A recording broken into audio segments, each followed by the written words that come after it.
한국 인터넷에서 흔히 볼 수 있는 공포 이야기는 주로 실화라 주장하는 글이나 친구의 경험담을 바탕으로 한 이야기들이 많습니다. 그중 특히 유명한 이야기를 각색하여 길게 작성해 보겠습니다. 어느 조용한 시골 마을에는 한 오래된 폐가가 있었다. 이곳은 오랜 세월 동안 사람들의 발길이 닿지 않은 채 잊혀져 갔지만 마을 사람들 사이에서는 다양한 소문이 돌고 있었다. 그 집에는 귀신이 산다거나 밤이 되면 이상한 소리가 들린다는 이야기가 전해졌다. 여름방학을 맞아 서울에서 시골로 내려온 대학생 4명은 심심함을 달래기 위해 공포 체험을 해보기로 했다. 그들은 소문의 집을 방문하기로 결심했다. 친구들은 오후 늦게 모여 각자 손전등과 카메라를 챙겼고 차를 타고 문제의 폐가를 향했다. 폐가에 도착했을 때는 이미 해가 져서 어둠이 깃들었다. 집은 외형부터 남다른 분위기를 풍겼다. 낡고 버려진 채로 오랫동안 방치된 모습에서 왠지 모를 싸늘함이 느껴졌다. 잡초가 무성하게 자라나고 창문은 깨져 있으며 도어는 축이 맞지 않아 삐걱거렸다. 친구들은 잠시 망설였지만 앳된 호기심이 두려움을 이겼다. 그들이 문을 열고 집에 발을 들이는 순간 썩은 나무 냄새와 갇힌 공기의 습한 냄새가 맡아졌다. 입구 맞은편에는 커다란 거실이 있었고 그 중심에는 오래된 소파와 부서진 테이블이 놓여 있었다. 첫 번째 방을 조사할 때는 별다른 이상이 없었다. 그냥 낡고 먼지가 쌓인 지저분한 방이었다. 하지만 두 번째 방에 들어섰을 때 누군가의 발자국 소리가 들렸다. 그들은 서로를 돌아보며 장난치지 말자고 경고했지만 아무도 장난을 친 것이 아니었기에 그 어느 누구도 미소를 짓지 않았다. 갑작스럽게 소리가 사라지고 주변은 다시 깊은 정적에 잠겼다. 그들은 뭔가 이상하다는 것을 깨달았지만 이제 와서 돌아가기도 애매하다고 생각하며 조심스럽게 발걸음을 옮겼다. 그러다 거실 벽에 걸린 오래된 사진 한 장을 발견했다. 사진 속 사람들은 어떤 이유에서인지 흐릿하게 보였고 그 모습은 마치 흐르듯 일그러져 있었다. 그러던 중 친구 중 한 명이 갑자기 몸이 휘청거리기 시작했다. 그는 갑작스러운 오한을 느끼며 몸이 무거워지는 것을 호소했다. 다른 친구들은 그를 부축하여 밖으로 나가려고 했지만 순간 등 뒤에서 다시 발자국 소리가 들리기 시작했다. 이번에는 무거운 발걸음을 뒤따르는 듯한 기이한 소리였다. 무언가가 다가오는 기분을 강하게 받은 그들은 이제 그 집을 서둘러 빠져나가려 했다. 하지만 문을 열려고 하자 거센 바람이 불어 문이 절대 열리지 않았다. 친구들은 두려움에 휩싸여 서로를 붙잡고 이제 그만 돌아가자고 외쳤다. 그때 누군가의 속삭임이 귀끝을 간지럽혔다. 여기 오면 안 돼. 알아들을 수 없는 속삭임이 바람을 타고 속삭이는 듯했다. 그들은 공포에 질려 비명을 지르며 서로를 붙잡고 문을 잇는 힘껏 당겨 문을 열었다. 바깥 공기의 상쾌함이 안쪽에 답답함을 뚫고 들어오면서 그들은 끝내 폐가를 벗어날 수 있었다. 어느새 안도의 한숨을 내쉬며 그 어두운 집을 뒤로 한 채 돌아섰다. 그 순간 거짓말처럼 집에서 들었던 이상한 소리와 느낌이 사라졌다. 그들은 차에 올랐고 빠른 속도로 그곳을 떠났다. 차 안은 침묵으로 가득 찼고 그 누구도 방금 겪은 일에 대해 쉽게 말문을 열지 못했다. 그들이 더 이상 그 집에 가고 싶어하지 않았던 것은 당연했다. 이후 친구들은 다시 서울로 돌아갔지만 그날의 기억은 오래도록 그들 머릿속에 남았다. 실제였는지 단순한 의식의 장난이었는지는 알 수 없었지만 그들의 경험담은 마을에 전해져 더 많은 소문을 낳게 되었다. 누군가는 그곳에 아직도 영혼이 머물고 있다고 하고 또 누군가는 그냥 오래된 집의 자연적인 현상일 뿐이라고 했다.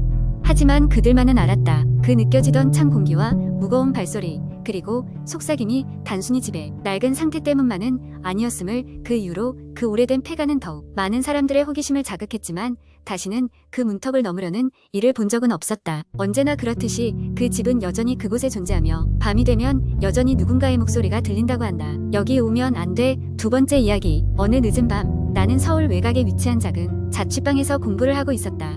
고요한 방 안에는 컴퓨터 화면에서 흐르는 약한 빛과 시계 초침 소리만이 가득했다. 그날따라 이상하게 창문 밖에서 부는 바람 소리가 무겁게 들려왔고 나는 자주 창밖을 흘낏거리며 묘한 불안감을 느꼈다. 그 느낌을 떨쳐버리기 위해 잠시 바람을 쐬러 밖으로 나가기로 했다. 자취방 근처에는 작은 산책로가 있었는데 그곳은 주말이면 사람들이 많이 다니는 예쁜 곳이었다. 그러나 늦은 밤이라 그런지 길거리에는 나 혼자였다. 한적한 길을 걷고 있자니 공기는 차갑고 상쾌했지만 여전히 등 뒤에서는 누군가 나를 보고 있는 느낌이 들었다. 몇 분쯤 걸었을까 길가에 작은 공터가 나왔고 그 중앙에는 오래된 벤치가 놓여 있었다. 잠시 그곳에 앉아 쉬기로 하였다. 벤치에 앉아 하늘을 멍하니 올려다보자 언뜻 보기에 유난히 밝게 보이는 별 하나가 눈에 들어왔다. 하지만 그 순간 아득한 기억 속에서 들었던 이야기가 떠올랐다. 오래된 전설에 따르면 그 별은 사실 별이 아니라 그 별을 쳐다보는 사람들의 영혼을 먹는 존재라는 것이었다. 갑자기 주변이 서늘하게 느껴지며 소름이 돋았다. 그 이야기는 누군가 만들어낸 허구일 뿐이라며 애써 잊으려 했지만 그 밝은 별에서 눈을 떼기가 어려웠다. 그러다 갑자기 바람이 세게 불어와 나뭇잎들이 바스락거렸고 그 순간 등 뒤에서 누군가 다가오는 발걸음 소리가 들렸다. 심장이 빠르게 뛰기 시작했고 나도 모르게 자리에서 벌떡 일어섰다. 순간적으로 고개를 돌려 발걸음 소리가 나는 방향을 향했지만 거기에는 아무도 없었다. 그저 더 어두워진 산책로와 휘청이는 나뭇가지들만이 눈에 들어왔다. 뭔가 잘못되었다는 직감을 느끼며 서둘러 집으로 돌아가려고 발걸음을 재촉했다. 하지만 이상하게도 발이 점점 무거워지더니 심지어 잘 움직이지 않는 느낌이 들었다. 마치 무언가 보이지 않는 힘이 나를 그 자리로 붙잡고 있는 것만 같았다. 간신히 힘을 내어 한 걸음씩 내디디면서도 뒤에서 다시 그 발걸음 소리가 들려오기를 반복했다. 점점 가까워지는 듯한 그 소리의 두려움이 커졌다. 마침내 자취방 문 앞에 도착했을 때 나는 황급히 문을 열고 들어갔다. 숨이 거칠게 들이쉬고 있었고 심장은 터질 듯이 뛰고 있었다. 방문을 잠그고든 뒤를 의지하며 한참을 서서히 진정시키려 했지만 방 안에는 여전히 비정상적인 기운이 남아있는 것만 같았다. 컴퓨터 화면은 여전히 켜져 있었고 그 위에는 내가 아까 검색하던 문서가 그대로 있었다. 그러나 문서의 첫 줄에 없던 문장이 생겨나 있었다. 별 속의 그대는 나를 잊지 못해. 순간 기이한 전율이 등골을 타고 흘렀다. 마음을 다잡으려 키보드를 치며 그 문장을 지우려 했지만 아무리 키보드를 눌러도 반응이 없었다.